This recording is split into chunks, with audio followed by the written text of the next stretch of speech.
Roughly 30 million Americans live with a rare disease. They often struggle to get a diagnosis, and once they do, research is limited, so there aren't many treatment options. Fox 8's Katie Nordine sat down with a mom from Walnut Cove in Stokes County, northeast of Winston-Salem, who knows that struggle and the setbacks well.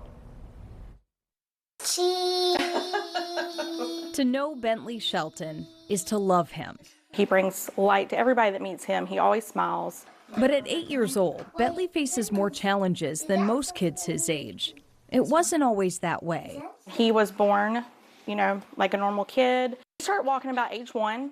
So he, for a year, he climbed on top of things, he'd climb up on the tables and everything. And then he just kind of started being clumsy. And, when I went back and looked at videos, when I knew what to look for, I noticed signs then.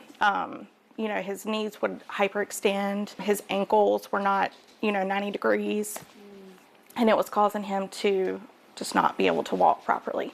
Bentley was diagnosed with Krabbe leukodystrophy, a rare genetic disorder that causes progressive damage to the nervous system. He has to fight really hard to maintain what he has. So every day is a constant struggle. There is no cure, and treatment is limited to a stem cell transfer, which Bentley underwent in Pittsburgh right after he was diagnosed. He has essentially lost his ability to walk. He loves to try. We help him, but he can't do it unassisted. It did affect his vision. He was diagnosed with cortical visual impairment, which I've kind of understood it to be, you see your eyes work fine, but your pathways don't. He looks at something and he can't process it.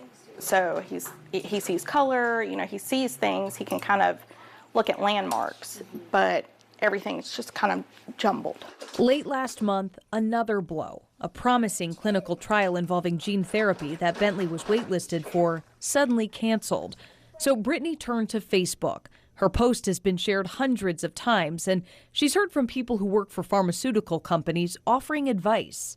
I think the more noise that you make, the more people become aware, and that's really the only thing you can do.